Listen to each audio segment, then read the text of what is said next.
Okay, so our next chapter is human eye and colorful world. ठीक है, class 10। सो इस chapter में हमको कौन कौन से टॉपिक यहाँ पे कवर करने हैं, which topic we have to cover in this chapter.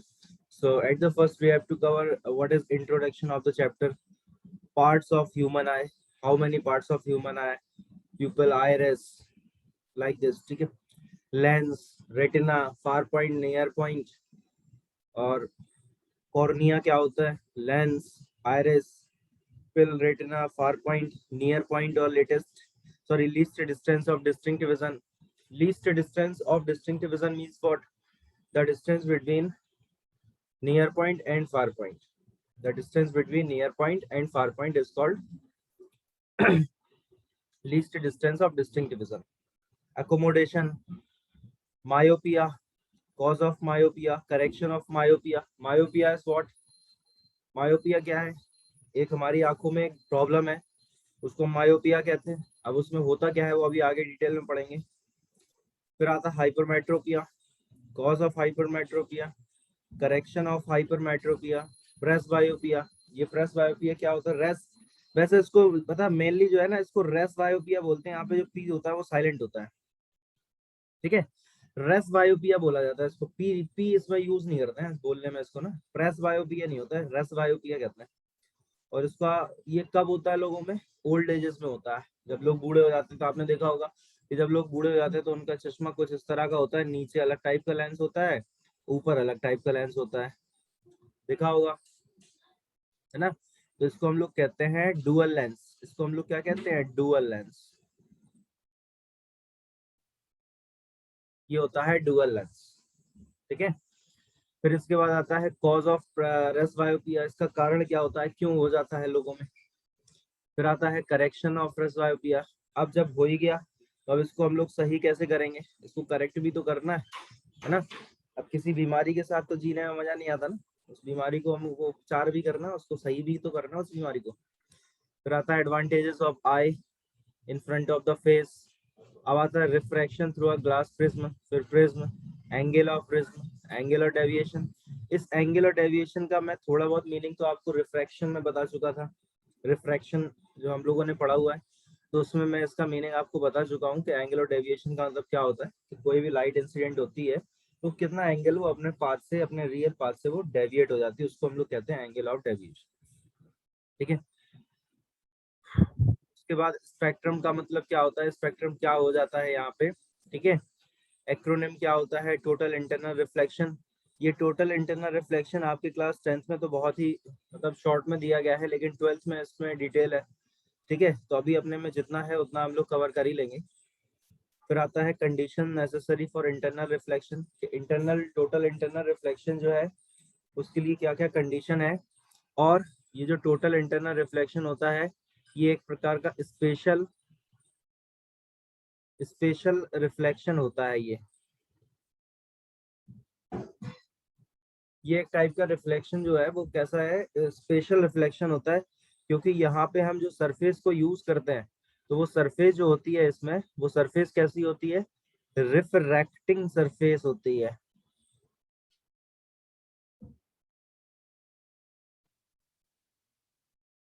यहाँ पे कैसी सरफेस होती है? अब देखो, आप ये ना सोचना कि मैंने गलती से लिख दिया है, मैंने बिल्कुल सही लिखा है। क्या? रिफ्रैक्टिंग सरफेस से रिफ्लेक्शन होता है, समझ रहे हो। मतलब सरफेस कैसी होगी? कुछ इस तरह की। इसमें पॉलिश नहीं है, पॉलिश नहीं है, लेकिन तब भी सिचुएशन क्या हो जाएगी, बिना पॉलिश के भी रिफ्लेक्शन हो जाएगा। देखना ऐसे लाइट आएगी और ऐसे चली जाएगी, और जबकि इसमें पॉलिश है नहीं। यहाँ पे ये सरफेस कैसी है? बिना पॉलिश की हुई सरफेस सही है, पॉलिश नहीं है, लेकिन बिना पॉलिश की सरफेस से रिफ्लेक्शन हो गया। ये बात आ रही है मेरी समझ में? वैसे इन जनरल यहाँ पे होना क्या चाहिए था? यहाँ होना चाहिए था रिफ्रैक्शन, यहाँ होना चाहिए था रिफ्रैक्शन, लेकिन यहाँ हो क्या गया? यहाँ हो गया है रिफ्लेक्शन।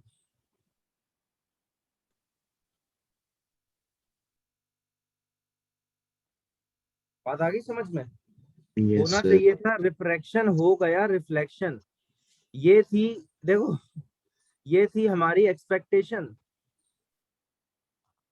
ये थी हमारी एक्सपेक्टेशन,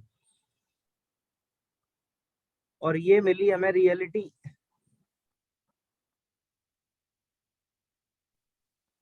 ठीक है, ये थी हमारी एक्सपेक्टेशन और ये है रियलिटी।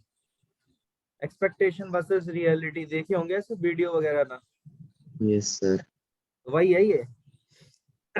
तो ये थी हमारी एक्सपेक्टेशन के रिफ्रैक्शन होना चाहिए था, और ये है रियलिटी, हो गया रिफ्लेक्शन। अब वो कैसे हो गया, क्या हो गया, वो अपन आगे डिटेल में समझेंगे जब वो टॉपिक आएगा। अब इसके बाद आता है critical angle, rainbow. Critical angle जो है वो कनेक्टेड है टोटल इंटरनल रिफ्लेक्शन से। अगर आपने टोटल इंटरनल रिफ्लेक्शन अच्छे से नहीं समझा तो फिर क्रिटिकल एंगल भी आपको समझ में नहीं आएगा, मतलब क्लियर नहीं हो पाएगा टॉपिक और क्या है। ठीक है, और फिर तो यार वो अलग ही फिर केस हो जाता कि डेफिनेशन है उसको हम लोगों ने याद कर लिया, उसको रट्टा मार लिया, वो तो फिर अलग है, वो तो फिर होता ही है। तो फिर तब भी हो जाता है ना, जब समझ में आ ही नहीं रहा है ना बिल्कुल, तो कर ही लेंगे अब तो। इसके बाद आता है atmospheric rainbow, advance sunrise, twinkling of stars और scattering of effect. Scattering effect, ये स्कैटरिंग इफेक्ट नहीं, शायद यहाँ पे स्कैटरिंग लाइट है, scattering of light.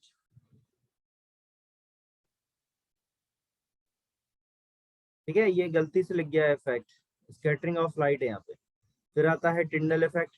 Tyndall effect आपने क्लास 9th में पढ़ा है केमिस्ट्री में, पढ़ा है ना? 9th क्लास की केमिस्ट्री में आपने टिंडल इफेक्ट पढ़ा है, बताओ क्या होता है टिंडल इफेक्ट, है याद? सर पढ़ा था, याद नहीं है। अच्छा, चलो मैं बताऊंगा अभी। फिर आता है dependence of colour of scattered light.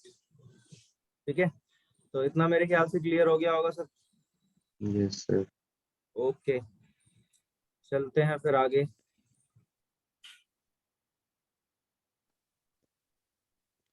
अब इसमें जो आगे हमको यहाँ पे टॉपिक दिया है, तो आगे कुछ टॉपिक्स यहाँ पे और भी बचे हुए हैं, जैसे ये हमारा एक टॉपिक है, क्या लिखा हुआ है, angle sign are made in red colour.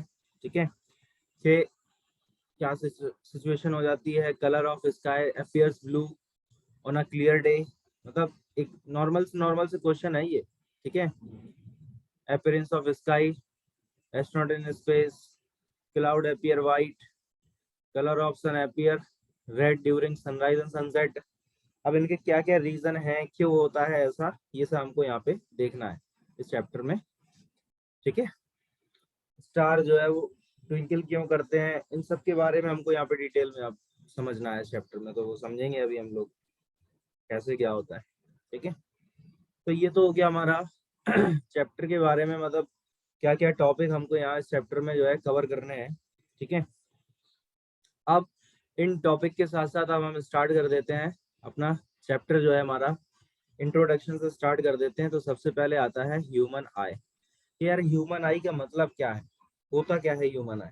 ठीक है, तो the sense organ that help us to see, एक ऐसा ऑर्गन होता है जो हमको देखने में हेल्प करता है।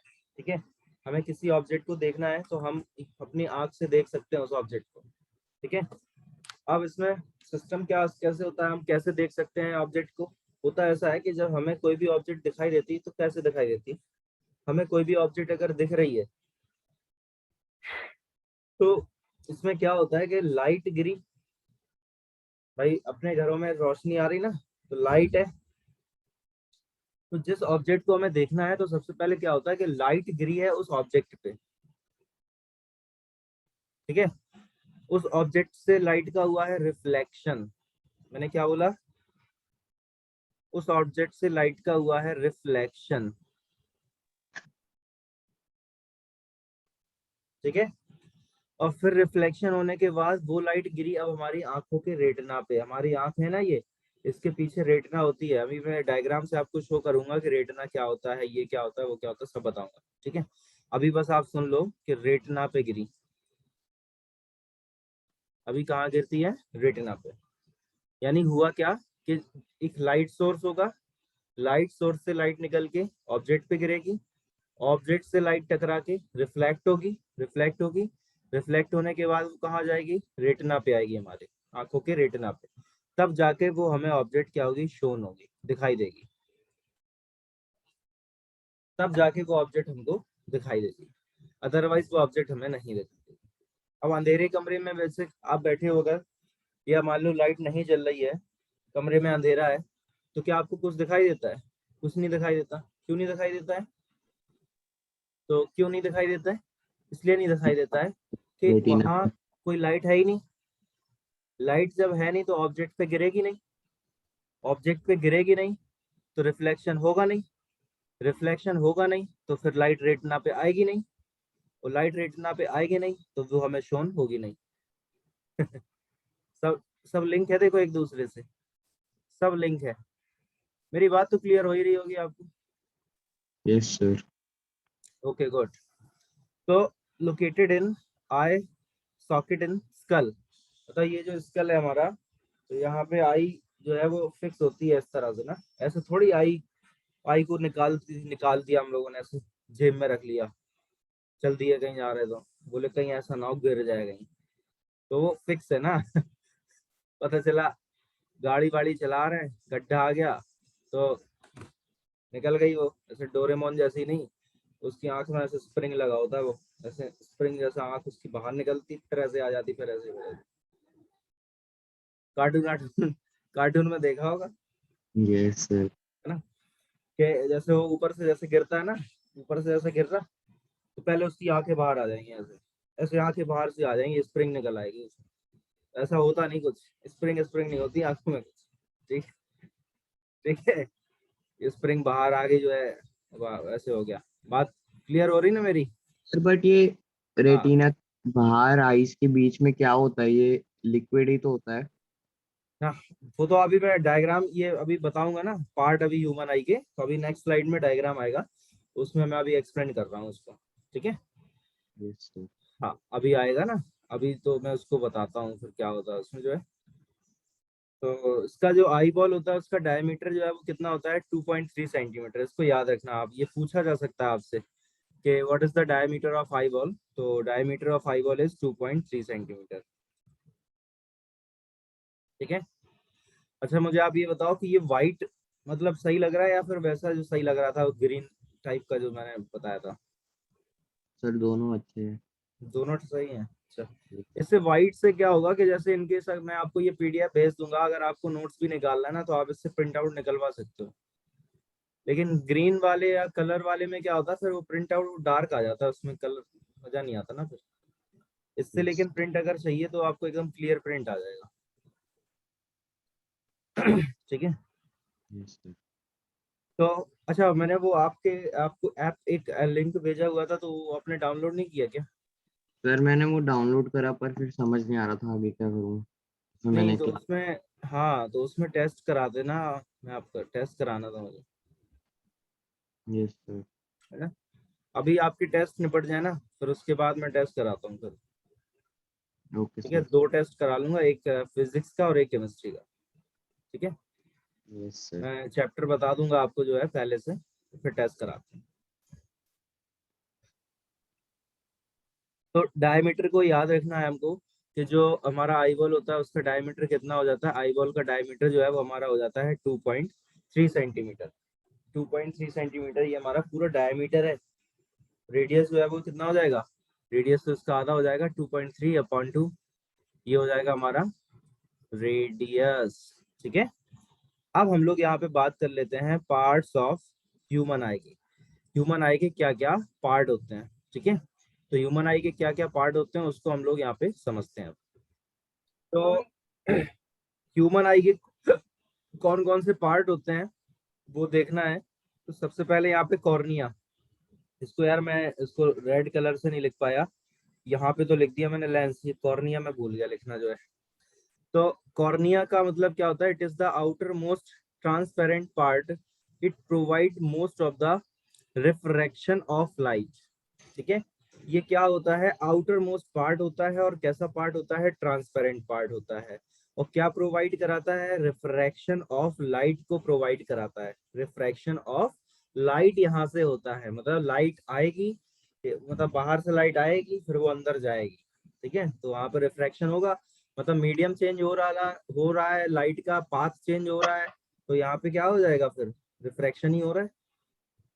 Yes sir. लेंस क्या होता है, it is composed of fibres jelly like material provide the focused real and inverted image of the object on the retina. ठीक है, यानी सारी जो इमेजेस होती हैं वो कहाँ बनती हैं, रेटिना पे बनती है। रेटिना हमारी होती है आंख के पीछे, यहाँ पे नहीं होती।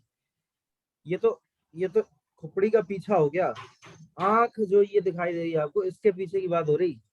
ठीक है, so this is a convex lens that converges light at retina. मतलब जो हमारे आंखों में लेंस होता है वो कौन सा लेंस होता है, कॉन्वेक्स। हमारे आंखों में कौन सा लेंस होता है, कॉन्वेक्स लेंस होता है, जो लाइट को कन्वर्ट करता है एक पॉइंट पे, उस पॉइंट को हम कहते हैं रेटिना।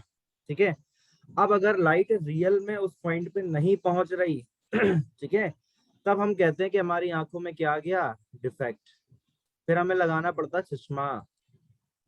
उस चश्मे में हम यूज करते हैं या तो कॉनकेव लेंस को, और या फिर उसमें हम यूज करते हैं कॉन्वेक्स लेंस को। ठीक है, और ओल्ड एजेस पे क्या होता है कि हमें इस तरह का लेंस लगाना होता है जिसमें ये दोनों लेंस हो। देखा होगा डुअल लेंस टाइप का होता है, ऐसे नीचे नीचे एक अलग टाइप का लेंस होता है, ऊपर ऐसे अलग टाइप का लेंस होता है, देखा है आपने। Yes sir. हाँ, ठीक है, बात आ गई समझ। Yes sir. ठीक है, सर तुम अगर मतलब अगर कॉनकेव से देखना होगा तो मतलब नीचे का पार्ट ही होएगा, सिर्फ ऐसे देखना होएगा। अभी वो मैं समझाऊंगा, पूरा एक्सप्लेन करूंगा कि कब हमें कॉनकेव लेंस की जरूरत पड़ती है और कब हमें कॉन्वेक्स लेंस की जरूरत पड़ती है। ठीक है, यस सर। अभी आएगा इसी में आगे कि भाई अलग अलग सिस्टम होता है, कभी हमें पास का नहीं दिखाई देता है, कभी हमको दूर का नहीं दिखाई देता है, तो कब कैसा होता है तो वो अभी हम लोग समझेंगे। पहले अभी हम लोग क्या करेंगे, सारे पार्ट पढ़ लेंगे। देखो ये ह्यूमन आई है, तो यहाँ पे हमें ये सारे पहले पार्ट्स पढ़ने हैं, फिर अभी आता है उसके बाद डिफेक्ट। ठीक है, मायोपिया, हाइपरमेट्रोपिया, तो इस तरह के कैटरेक्ट वगैरह सब आएंगे अभी, तो वहां पे अभी क्लियर हो जाएगा सब कुछ। एवरीथिंग शुड बी क्लियर, परेशान मत हो, सब क्लियर होगा अभी। अब यहाँ पे हम लोग बात कर लेते हैं आयरिस की। तो आयरिस का क्या मतलब है, ये देखो, ये आयरिस है, ये प्यूपिल है, इधर क्या होता है, ये लेंस होता है। ये लेंस देखो, ये लेंस आपको दिखाई दे रहा होगा, ये लेंस है, ये लेंस है इस टाइप का। ठीक है, ये कॉर्निया होता है, यहाँ पे कहीं क्या होता है, रेटिना होता है। ये आपको यहाँ पे जो दिखाई दे रहा है ना, मैं ग्रीन कलर से बना रहा हूँ, देखो ये, तो इसको हम लोग कहते हैं रेटिना। ठीक है, इसको कहते हैं स्लेरी मसल्स, ये जो यहाँ पे लेंस के ऊपर नीचे होती हैं ये मसल्स, ये वाली, इसको हम लोग कहते हैं स्लेरी मसल्स। फिर यहाँ पे क्या होता है, क्रिस्टलाइन लेंस होता है, ये तो लेंस ही हो गया। फिर और यहाँ पे क्या होता है, ह्यूमर होता है, प्यूपिल होता है, आइरिस होता है, और फिर ये होता है कॉर्निया, ये जो बाहर की लेयर दिखाई दे रही है आपको, कॉर्निया होता है। ठीक है, अभी देखो मैंने आपको बताया था ना कॉर्निया की डेफिनेशन, पिछले अभी पिछले स्लाइड में मैंने आपको दिखाई थी कॉर्निया की डेफिनेशन। तो कॉर्निया की डेफिनेशन क्या थी, देखो कॉर्निया की डेफिनेशन में बताया गया था क्या था, कि it is outer most transparent part, बाहरी पार्ट होता है, आउटर मोस्ट पार्ट होता है, बताया था ना। तो ये देखो आप, ये आउटर मोस्ट पार्ट ही तो है, ये पूरा आउटर मोस्ट पार्ट की तो बात हो रही कॉर्निया की, ये आउटर मोस्ट पार्ट नहीं है तो फिर क्या है, देखो आप, है ना। Yes sir. अब यहाँ पे हम लोग यहाँ पे बात कर लेंगे किसकी, हम लोग यहाँ पे बात कर लेंगे आयरिस की। तो आयरिस क्या हो जाता है, it is a dark muscular diaphragm that control the size of the प्यूपिल। ये क्या करता है कि प्यूपिल का साइज जो है वो कंट्रोल करता है। कभी कभी क्या होता है कि हम किसी चीज को देखते हैं, ऐसे बहुत पास आके देखते हैं, तो वो हमें गौर से ऐसे देखना होता है, तो हमारे जो प्यूपिल का साइज होता है वो क्या होता है, बढ़ जाता है, बड़ा हो जाता है। जैसे हम कभी देखते हैं ना, ऐसे आंखें फाड़ के देखते हैं किसी चीज को गौर से देखने के लिए, या हम किसी को गुस्से में देख रहे हैं, तो हम क्या करते हैं, अपनी आंखों को ऐसे बड़ा कर लेते हैं, प्यूपिल का साइज जो है वो बड़ा कर लेते हैं, हो जाता है ना। Yes sir. हाँ, तो आयरिस क्या करता है कि it is a dark muscular diaphragm that control the size of the प्यूपिल। मतलब ये क्या करता है, प्यूपिल का साइज जो है उसको कंट्रोल करता है। आयरिस जो है वो प्यूपिल का साइज कंट्रोल करता है, आप इतना याद रखना। आयरिस क्या करता है, आपसे कोई पूछे कि आयरिस का वर्किंग क्या होता है, तो it controls the size of प्यूपिल, it controls size of people. ठीक है, ये पीपल का साइज जो है वो कंट्रोल करता है। अब बात आती है नेक्स्ट कि पीपल क्या होता है। So it is the window of the eye, ये मतलब आंख की क्या होती है, विंडो होती है। आपको इस डायग्राम में सब कुछ क्लियर दिखाई दे रहा है, देखो।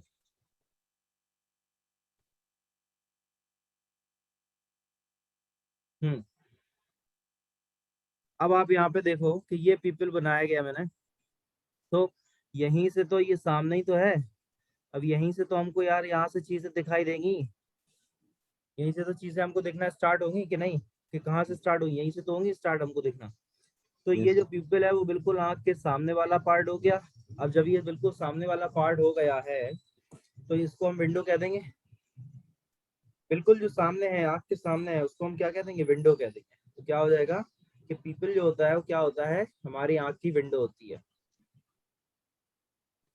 ठीक है, it is the yes central aperture in iris, और it regulate and controls the amount of light entering the eye. मतलब जैसे हमारे घर में विंडो लगी होती है, हमारे घर में जो विंडो लगी होती है तो वो विंडो से हम विंडो को खोल देते हैं, बंद कर देते हैं, तो वही तो उसी से तो डिसाइड होता है कि अंदर कितनी लाइट आएगी कितनी लाइट नहीं आएगी। ठीक है, ऐसे ही तो होता है। तो ऐसे ही हमारी आंखों में भी होता है कि आंखों में भी क्या होता है कि हमारी आंख की विंडो होती है एक तरह की। ठीक है, तो विंडो में क्या होता है कि विंडो उसी से डिसाइड होता है कि हमारी आंखों में कितनी रोशनी जाएगी कितनी रोशनी नहीं जाएगी। मेरे ख्याल से आपको ये क्लियर हो रहा है कि नहीं हो रहा है, मुझे आप इतना बता दो। Yes sir. Very good. कोई डाउट तो नहीं है? No sir. Everything is clear. Yes sir. Very good. चलो ये बड़ी अच्छी बात है।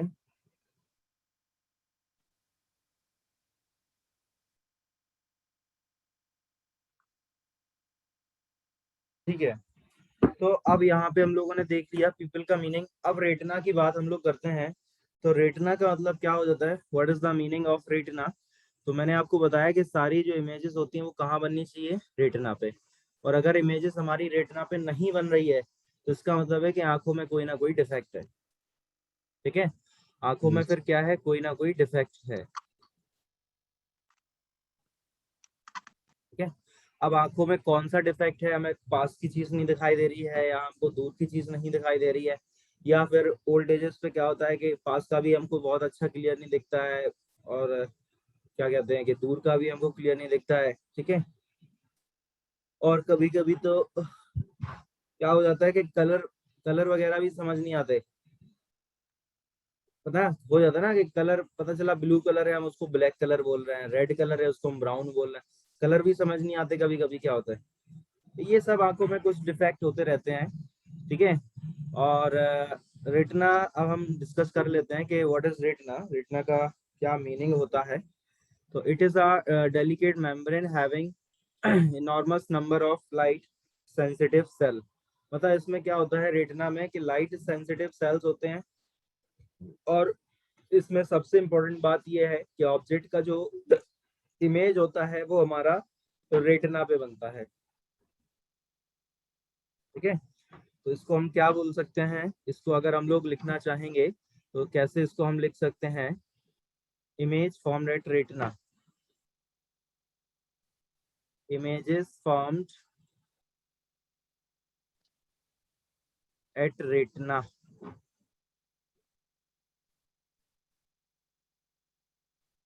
इमेजेस जो होती हैं वो कहाँ बनती हैं, रेटिना। लेकिन किसकी बात हो रही है ये, किसकी बात हो रही, किसकी इमेज बनेगी रेटिना पे, ऑब्जेक्ट की इमेज।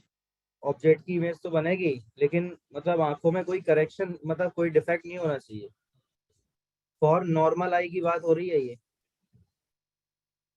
फॉर हेल्दी आई बोल दो या नॉर्मल आई।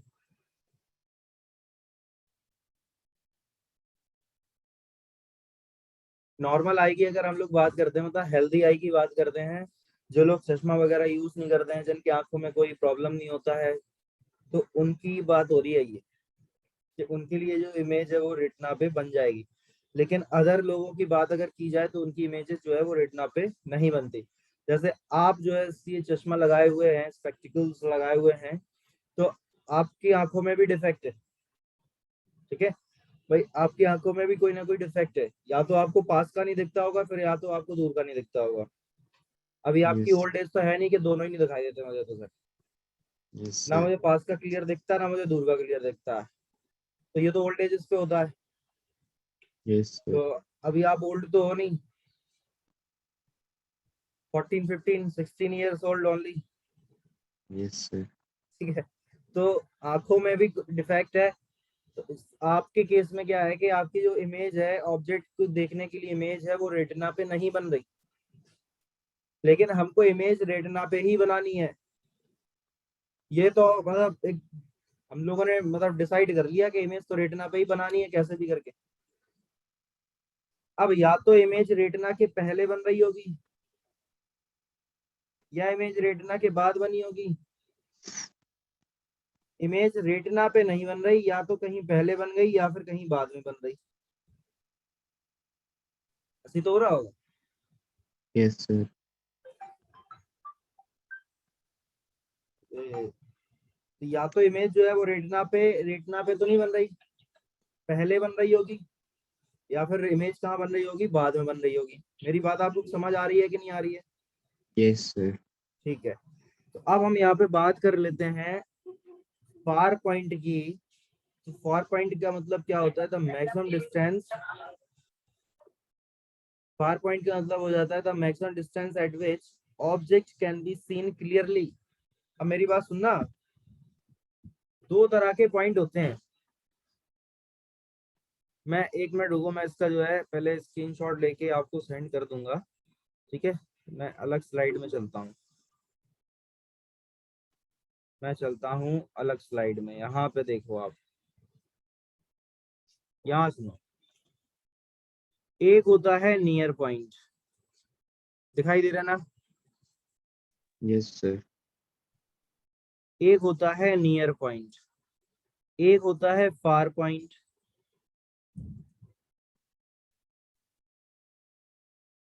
ठीक है।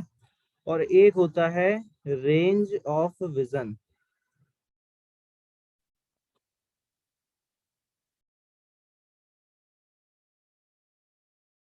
ये तीन चीजों को आपने समझ लिया तो बस मजा आ गया, सुन लो अब, ठीक है। What is near point, what is far point और what is range of vision. Near point का मीनिंग है, आपका कैमरा ऑफ हो गया क्या?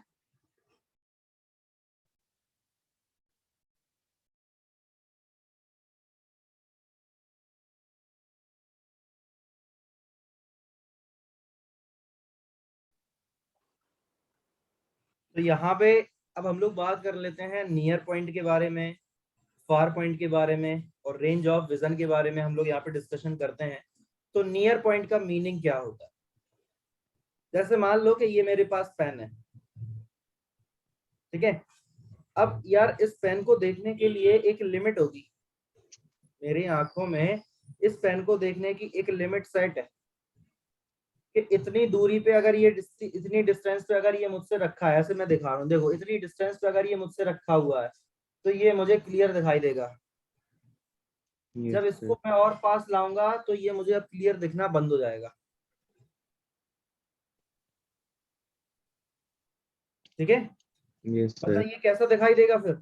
ब्लर, कैसा दिखाई देगा? ब्लर। ब्लर का मतलब कैसा होता है? 3GP, 3GP दिखाई देगा, या फिर आप समझ लो 144p दिखाई देगा। यूट्यूब पे होता है ना, यस सर ठीक है, क्वालिटी वो सेट कर लो। यस तो सर वही बता रहा हूँ कि एक नियर पॉइंट एक फिक्स होता है कि यार मतलब इससे कम अगर इसको इससे भी पास लाएंगे, इस ऑब्जेक्ट को इससे भी पास लाएंगे, तो फिर अभी अब ऑब्जेक्ट जो है वो हमको ब्लर दिखना स्टार्ट हो जाएगा, 144p दिखेगा अब हमें वो 480 और 1080 दिखाई देना बंद हो जाएगा, 720 दिखाई देना बंद हो जाएगा। अब वो हमें कैसा दिखाई देगा? 144 दिखाई देगा। यानी हमारे नेटवर्क सही नहीं आ रहे होंगे। ठीक है। यस सर तो इसी को हम कह देते हैं नियर पॉइंट, मतलब ऐसा पॉइंट जिससे पास में ऑब्जेक्ट को लाएंगे तो ऑब्जेक्ट हमें ब्लर दिखे, क्लियर ना दिखे। अब आती बात फार पॉइंट की। तो ऐसी फार पॉइंट भी होगा कि भाई इस ऑब्जेक्ट को देखने का एक मैक्सिमम डिस्टेंस भी तो होगा, जहां तक ये हमको क्लियर दिखाई देता रहे। अब ऐसा थोड़ी इसको मून पे ले जाओ, मून पे रख दिया जाके, अब बोले तो दिख रहा है, बोले हाँ दिख रहा है। ठीक है, तो क्लियर नहीं दिखाई देगा ना ये ऑब्जेक्ट। लेकिन इन जनरल फार पॉइंट जो होता है उसको हम लोग इन्फिनिटी पे मानते हैं कि हमारा जो फार पॉइंट है एक नॉर्मल नियर मतलब नॉर्मल बंदे के लिए फार पॉइंट जो होता है वो कहाँ होता है, इन्फिनिटी पे होता है। क्यों होता है? क्योंकि हम यहाँ से जो है मून तक को देख सकते हैं। हालांकि मून को हम एकदम एग्जैक्ट क्लियर नहीं देख सकते। मून मून यार इतना सा दिखाई देता है हमको यहाँ से जो है, अब इतना सा है क्या रियल में? वो तो नो सर। डिस्टेंस पे डिपेंड करता है। ऑब्जेक्ट हमें कितनी बड़ी दिखाई दे रही है, कितनी छोटी दिखाई दे रही है, ये डिपेंड करता है कि उस ऑब्जेक्ट ने हमारे आंखों पे कितना एंगल बनाया। उस एंगल का नाम क्या होता है? उस एंगल का नाम हो जाता है एंगल ऑफ विजन।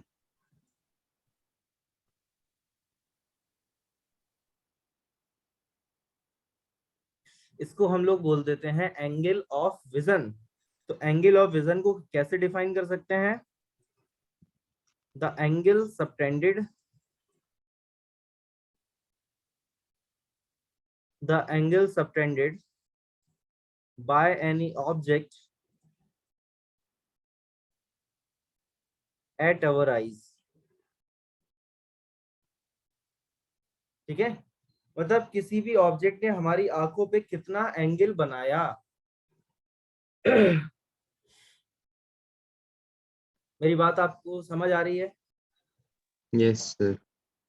किसी भी ऑब्जेक्ट ने हमारे आंखों पे कितना एंगल बनाया, उसी एंगल को हम लोग कह देते हैं एंगल ऑफ विजन। वही उसी एंगल से ये डिसाइड होता है कि वो ऑब्जेक्ट का साइज हमको छोटा दिखाई देगा या फिर उसका साइज हमको बड़ा दिखाई देगा। अगर ऑब्जेक्ट ने हमारी आंखों पे छोटा एंगल बनाया होगा तो ऑब्जेक्ट हमें छोटी दिखाई देगी। ऑब्जेक्ट ने अगर हमारी आंखों पे एंगल बड़ा बनाया होगा तो ऑब्जेक्ट हमको बड़ी दिखाई देगी। ठीक है, तो इन जनरल फार पॉइंट जो होता है, इन जनरल जो फार पॉइंट होता है इसको हम लोग कहाँ मान लेते हैं? इन्फिनिटी पे। और जो नियर पॉइंट होता है इसको हम लोग मान लेते हैं 25 सेंटीमीटर पे। और 25 सेंटीमीटर का मतलब तो आप जानते ही हो क्या होता है इसका, सुना है ना? सुना है? No sir. Least distance of distinct vision, ये कहते हैं इसको least distance of distinct vision. और इसको जो है हम लोग कैपिटल डी से शो करते हैं। ठीक है, इसको हम लोग बोलते हैं least distance of distinct vision, और इसको हम लोग शो किससे करते हैं? कैपिटल डी से शो करते हैं। तो आपसे अगर कोई पूछे कि what is the value of least distance of distinct vision, तो वैल्यू क्या होती है least distance of distinct vision की? 25 सेंटीमीटर। क्या वैल्यू होती है? 25 centimetre. Any doubt? No sir. Sir but अगर हाँ फार पॉइंट इंफिनिटी पे है हाँ तो अगर मैंने एक ब्लैक बोर्ड में कुछ लिखा और फिर मैंने 2 क्लासेस के डिस्टेंस में बैठ गया तो फिर वो जो ब्लैक बोर्ड में लिखा है वो दिखेगा थोड़ी ना। हाँ, बिल्कुल सही बात है। अब वो क्यों नहीं दिखता है? वो हमें इसलिए नहीं दिखता है एंगल ऑफ विजन की वजह से। वो हमें इसलिए नहीं दिखाई देता है, एंगल ऑफ विजन की वजह से हमको नहीं दिखाई देता है। क्यों नहीं दिखाई देता? क्योंकि जैसे जैसे आपने देखा होगा, कभी गौर किया होगा कि आप मान लो रोड पे खड़े हो, ठीक है, अब मान लो काफी दूर से एक कार आ रही है काफी दूर से। अब वो यार कार आ रही, दूर से आ रही, तो हम देखते हैं ना जैसे जैसे वो हमारे पास आती आती तो उसका साइज बड़ा होता जाता है, बड़ा होता जाता है, बड़ा होता जाता नो सर। है। क्या वो साइज रियल में बड़ा हो रहा है? No sir. उसका साइज तो उतना ही था। ठीक है, लेकिन जब वो बहुत दूर थी तो उसने हमारी आंखों पे कम छोटा सा एंगल बनाया होगा, जिससे वो हमें छोटी दिखाई दे रही थी। डिस्टेंस पास आई तो उसने हमारी आंखों पे बड़ा एंगल बनाया, तो अब वो हमें हल्की सी बड़ी दिखने लगी। जब वो बहुत पास आ गई तो अब उसने बहुत बड़ा एंगल बना लिया, तो अब वो हमें बहुत बड़ी दिखाई देने लगी। ऐसे ही बोर्ड पे लिखा हुआ कुछ है अगर, तो उसको डिस्टेंस आप बढ़ाते जाओगे अपनी आंखों से, तो डिस्टेंस ज्यादा होगी तो एंगल कैसा होता जाएगा, कम होता जाएगा। एंगल कम होता जाएगा तो ऑब्जेक्ट हमें छोटी दिखाई देने लगेगी। जब ज्यादा दूर रख दोगे तो एंगल बिल्कुल ही खत्म ही हो जाएगा, मतलब बिल्कुल ना के समान हो जाएगा, तो फिर ऑब्जेक्ट दिखना बंद हो जाएगा। लेकिन ऑब्जेक्ट एग्जिस्ट तो कर रही वहां पे, रखी तो है ही रियल में। Yes sir. पता नहीं समझ आपको? Yes sir. तो ये मतलब है। अब जैसे सुनो मेरी बात, जैसे मान लो कि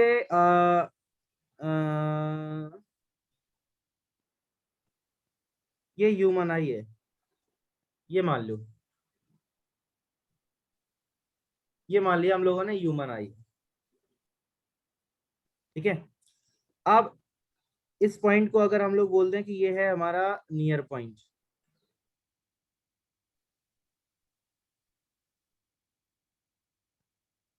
ठीक है।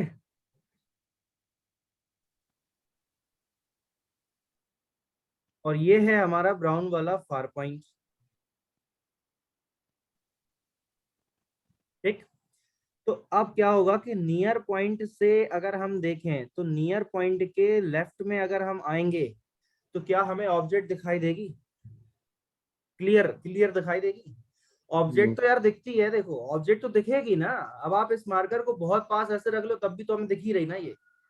Yes sir. लेकिन आप कॉपी को जब पढ़ते हो, आप अपने नोट्स पढ़ोगे तो यार मतलब इतने पास रख के थोड़ी ना कोई पढ़ता है, एक नॉर्मल ऐसे डिस्टेंस पे रख लेते हैं तब पढ़ते हैं। यस ए, सर। बहुत बिल्कुल ऐसे चिपका लिया, बिल्कुल बिल्कुल मुंह में घुसेड़ लिया, ऐसे आंखों में एकदम घुसेड़े जा रहे हैं जो है पढ़ रहे हैं, तब तो नहीं पढ़ पाएंगे ना। Yes sir. तो नियर पॉइंट में क्या होता है कि अगर नियर पॉइंट से और पास हम ऑब्जेक्ट को लाएंगे, और पास हम ऑब्जेक्ट को लाएंगे, ऑब्जेक्ट यार दिखाई देती है, बट यार हम उसको जो है ज्यादा देर तक नहीं देख सकते, क्योंकि फिर हमारी आंखों में सर में दर्द होने लगता है। होता है ना, जब जैसे बहुत पास से ऐसे देखो तो चक्कर से आने लगते हैं, आंखें एकदम ऐसे ऐसे अजीब सा चक्कर से आने लगते हैं जो है। Yes sir. ठीक है। यानी हम इन शॉर्ट ये बोल सकते हैं कि अगर ऑब्जेक्ट नियर पॉइंट के भी और पास रखी हुई है तो वो ऑब्जेक्ट हमें क्लियर नहीं दिखाई देगी। Is it okay? सर। ठीक है। अब ऐसा ही सिस्टम होता है फार पॉइंट का, कि ऑब्जेक्ट अगर फार पॉइंट से आगे रखी हुई है, मतलब फार पॉइंट यार हम ऑलरेडी यार इंफिनिटी लेके चल रहे हैं और ऑब्जेक्ट और भी दूर रखी है उससे, तभी तब भी हमें ऑब्जेक्ट फिर क्लियर नहीं दिखाई देगी ना। Yes sir. ठीक है। लेकिन अब आप मुझे ये बताओ, जैसे मान लो कि 25 सेंटीमीटर एक ऐसी डिस्टेंस है जिससे कम पे हमें ऑब्जेक्ट क्लियर नहीं दिखती। मेरी बात सुनना बस गौर से, अभी आंसर मैं क्वेश्चन पूछूंगा आपसे तो आंसर देना है फिर आप, ठीक है।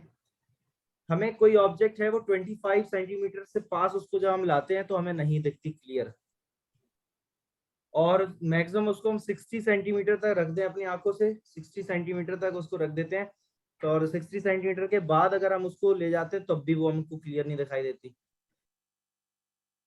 ठीक है। यानी आप मान लो, आप मान क्या लो, मैं बता रहा हूँ देखो सुनो, आप मान लो कि ये कितना है 25, यार ये कलर दिख रहा है। Yes sir. हाँ व्हाइट पे मतलब दिखता नहीं, येलो वैसे दिख रहा है ना। Yes sir. ठीक है। तो नियर पॉइंट हम लोगों ने कितनी डिस्टेंस पे मान लिया, 25 पे, और ये जो फार पॉइंट है ये हम लोगों ने मान लिया कि 60 सेंटीमीटर पे है। तो अब आप मुझे ये बता दो कि ये जो बीच का रीजन है, ये वाला जो बीच का रीजन है, इस रीजन का क्या मतलब होगा? क्या ऑब्जेक्ट यहाँ पे अगर रखी हो तो क्या हमको दिखाई देगी? देखो नियर पॉइंट से पहले नहीं दिखाई देती, फार पॉइंट के बाद नहीं दिखाई देती, तो फिर ऑब्जेक्ट दिखेगी कहाँ क्लियर? उन दोनों के बीच में। उन दोनों के बीच में। तो इसका मतलब है कि इस रीजन में, ये जो रीजन मैं आपको दिखा रहा हूं ना, ये ऐसे ये जो बनाया मैंने, यस इस सर। रीजन में ऑब्जेक्ट कहीं भी रख दो आप, कहीं भी, तो इस रीजन में ऑब्जेक्ट कहीं भी रखी हो, हर जगह हमको वो ऑब्जेक्ट कैसी दिखाई देगी, एकदम झक्कास, क्लियर, एकदम साफ सुथरी ऑब्जेक्ट हमको वो दिखाई देगी ना। Yes sir. इसी को हम लोग कहते हैं रेंज ऑफ विजन। भाई विजन का मतलब क्या होता है, दिखना, है ना। और रेंज मतलब किस रेंज से किस रेंज तक हमें वो ऑब्जेक्ट क्लियर दिखाई दे रही है।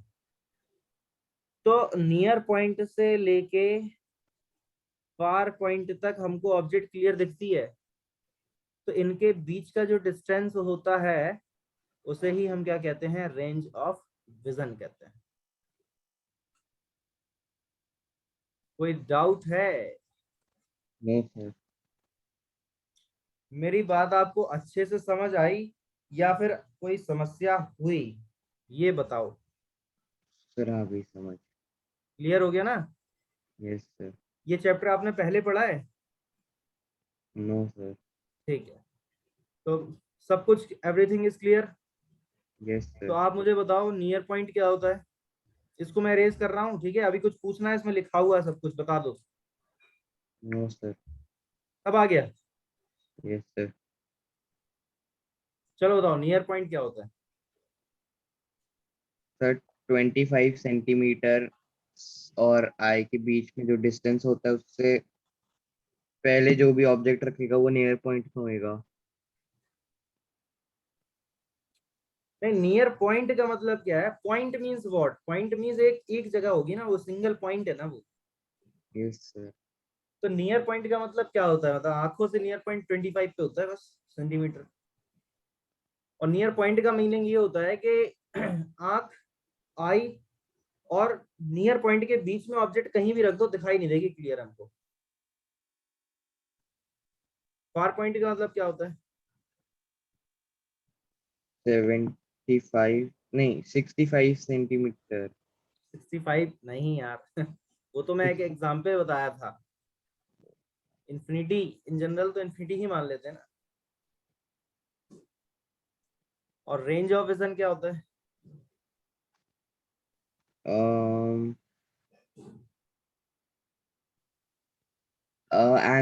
एंगल जिस नहीं। Range of vision, range of vision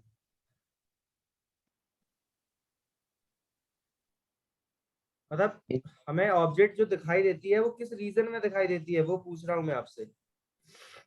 far point और नियर पॉइंट के बीच में। हाँ वही तो पूछ रहा हूँ ना।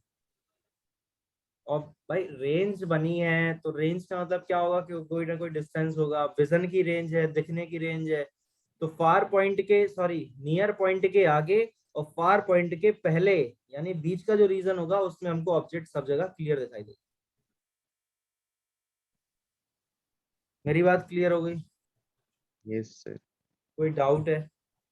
No sir. Angle of vision बताओ क्या होता है।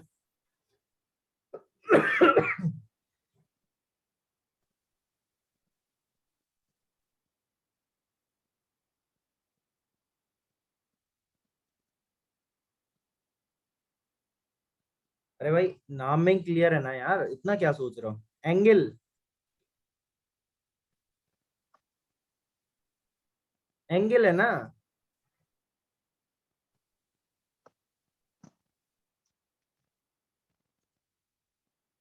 किस चीज का एंगल है, विजन का एंगल है। कोई भी ऑब्जेक्ट हमारे आंखों पे कितना एंगल बना रही है। जैसे मान लो, सुनो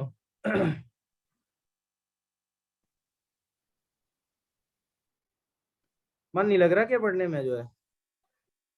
सर आ रहे हैं समझ में। ये ह्यूमन आई है,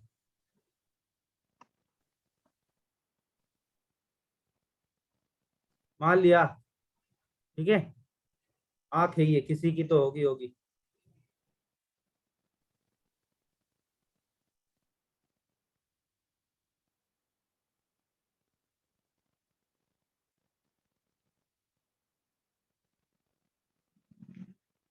ये एक ऑब्जेक्ट यहाँ पे रखी हुई है, ये मान लिया हम लोगों ने कौन सी ऑब्जेक्ट है, ए बी ऑब्जेक्ट है। अब बस मेरी बात आप सुनते जाना अच्छे तरीके से, अभी सब क्लियर हो जाएगा। अब ये ऑब्जेक्ट हमारी आंखों पे कोई ना कोई एंगल तो बना रही ना, बना रही कि नहीं बना रही? अच्छा ये बताओ पहले आप। Yes sir.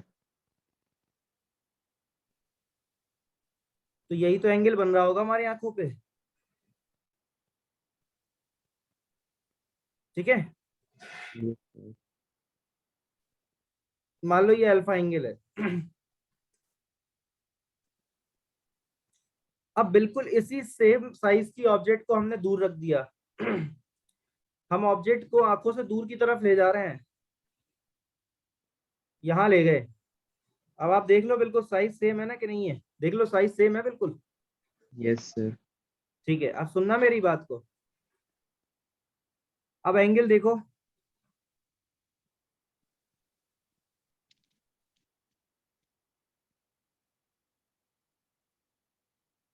एंगल कम हो गया कि ज्यादा हो गया? कम हो गया। ये देखो एंगल कम हो गया ना, पहले के रिस्पेक्ट में एंगल और कम हो गया। Yes sir. अब मान लो, अब मान लो आप कि ऑब्जेक्ट यार यहाँ रखी बहुत दूर, देखो सेम साइज है ऑब्जेक्ट का भी, ऑब्जेक्ट का साइज नहीं बदल रहा हूं मैं, ऑब्जेक्ट का साइज सेम है। अब बताओ एंगल,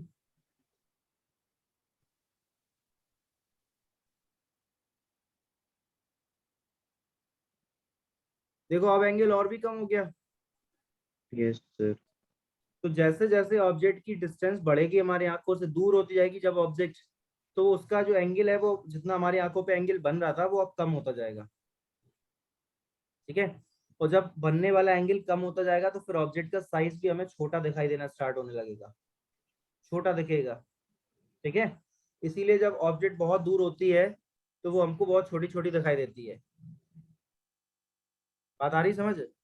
यस सर। अब जैसे हमको अर्थ यहाँ पे बहुत बड़ी दिखाई देती है, लेकिन हमको मून वगैरह है, सन वगैरह है, ये छोटे छोटे स्टार्स हमको बहुत छोटे छोटे दिखाई देते हैं।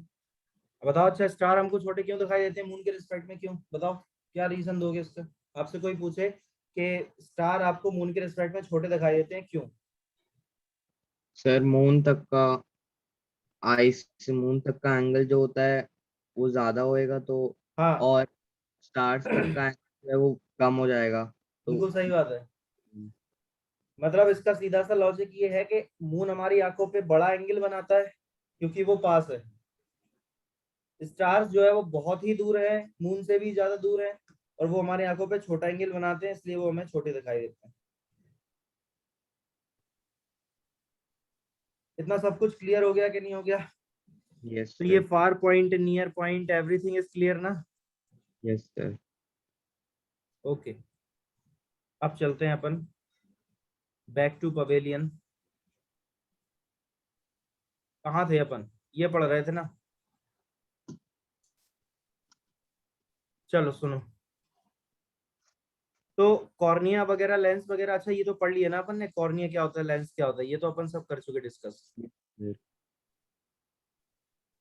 ये चल रहा था अपना, हाँ ये मिला, ये चल रहा था, the minimum distance eight which object can be seen, ठीक है। तो इसको हम लोग क्या कह देते हैं, नियर पॉइंट कह देते हैं, जहां कम से कम डिस्टेंस 25 सेंटीमीटर होती है। देखो क्या लिखा है, for a normal adult I it's value is 25 centimetre. इसको हम लोग कैपिटल डी से डिनोट कर देते हैं और इसकी वैल्यू क्या हो जाती है, 25 सेंटीमीटर। इसको 25 सेंटीमीटर लिखते हैं।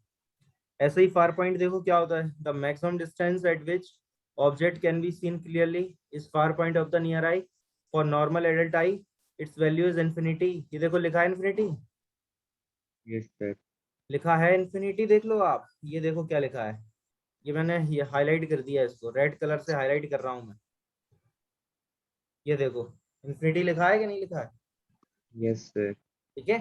तो नॉर्मल नियर, नॉर्मल आइज के लिए जो फार पॉइंट होता है वो कहाँ होता है, इन्फिनिटी पे होता है, और नियर पॉइंट जो होगा वो कहाँ होगा, 25 सेंटीमीटर पे होगा। हमारी आंखों से डिस्टेंसेस मेजर हो रही हैं।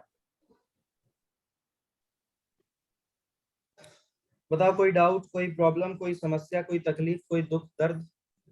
No sir. सब सही चल रहा? Yes sir. ओके, तो अब देखो ये लास्ट लाइन यहाँ पे क्या लिखी हुई है, रेंज ऑफ ह्यूमन विजन। बस इसी को मैंने क्या बोल दिया था, मैंने क्या बोल दिया था, रेंज ऑफ विजन।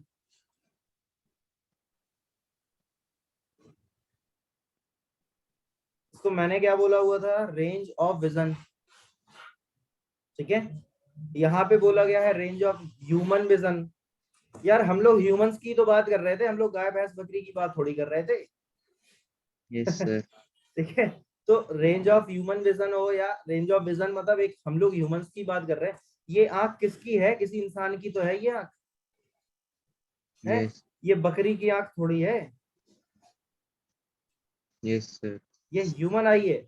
हमारा चैप्टर का नाम क्या है, ह्यूमन आई। ठीक है, हमारे चैप्टर का नाम ही है ह्यूमन आई, तो ह्यूमंस के बारे में ही तो पढ़ेंगे। तो range of human vision is 25 centimetre to infinity. मैंने अभी आपको डायग्राम बना के सब कुछ एक्सप्लेन किया था कि यहाँ पे होता है नियर पॉइंट, यहाँ होता है फार पॉइंट, तो इनके बीच का जो ये डिस्टेंस होता है इसको हम लोग क्या कहते हैं, रेंज ऑफ विजन कहते हैं। ये जो नियर पॉइंट है ये 25 सेंटीमीटर पे होता है, ये होता है इंफिनिटी पे, तो इनके बीच का जो ये गैप हुआ, ये गैप हमारा क्या कहलाता है, रेंज ऑफ विजन कहलाता है। ये पूरा का पूरा गैप, ये पूरा गैप हमारा रेंज ऑफ विजन कहलाता है। कोई डाउट? No sir. क्लियर हो रहा है सब कुछ? Yes sir. Any doubt, any problem, any भी नो। कोई भी समस्या हो तो आप मुझसे पूछिए। No sir. सब क्लियर हो गया ना? Yes sir. ओके, तो अब हमारा आगे क्या है देखते हैं।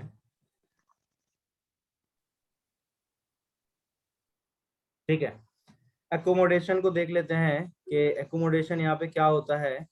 तो एकोमोडेशन में क्या होता है सिस्टम, एकोमोडेशन का मतलब है the ability of the eye lens to adjust its focal length is called accommodation. Accommodation का मतलब सिंपल सा होता है कि अगर हमारे आंखों में, मतलब हमें किसी ऑब्जेक्ट को देखना है, ठीक है, तो आपने देखा होगा ना, कभी कभी हम आंखों को ऐसे फाड़ के देखते हैं, बहुत गौर से ऐसे देखते हैं, आंखों को बड़ा करके देखते हैं, फाड़ के देखते हैं? कभी कभी हम ऐसे देखते हैं, ऐसे ऐसे, ऐसे देखते हैं ना, ये यस देखा है सर। ना आपने, गौर किया है?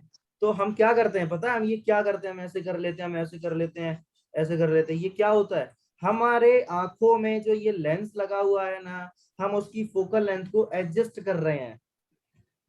आंखों में लेंस है, आंखों में लेंस है, यस सर। कौन सा, कौन? कॉन्वेक्स। आंखों में कौन सा लेंस होता है, कॉन्वेक्स लेंस। याद रखो इसको, भूलो नहीं। आंखों में लेंस कौन सा होता है, कॉन्वेक्स लेंस। कॉन्वेक्स लेंस होता है। तो जो हम ऐसे आंखों को फाड़ते हैं, हम आंखों को ऐसे कंप्रेस कर लेते हैं, मतलब सिकोड़ लेते हैं, तो इसमें हम क्या कर रहे हैं, ये आंखों में क्या हो रहा है, ये आंखों में जो लेंस लगा है ना, उसकी फोकल लेंथ को हम एडजस्ट कर रहे हैं, कभी कम कर रहे हैं, कभी उसकी फोकल लेंथ को ज्यादा कर रहे हैं। तो फोकल लेंथ को एडजस्ट करना ही एकोमोडेशन कहलाता है। ठीक है, सर। फोकल लेंथ को एडजस्ट करना ही एकोमोडेशन कहलाता है। क्लियर? Yes sir. इसके बाद आता है focal length increases when ciliary muscles get relaxed and lens get thin. मतलब जब मसल जो होती है वो क्या हो जाती है, रिलैक्स हो जाती है, तो फोकल लेंथ बड़ी हो जाती है। ठीक है, इंपॉर्टेंट पॉइंट है, याद रखना। और ये वाला भी दूसरा इंपॉर्टेंट है कि focal length decreases when ciliary muscles get contracted. मतलब जब स्लेरी मसल क्या होती है, सिकुड़ जाती है, तो उस केस में फोकल लेंथ कम हो जाती है। बात आ गई मेरी समझ आपको? Yes sir. कोई डाउट है? No sir. ठीक है, तो आज के लेक्चर में हम लोग इतना ही रखते हैं।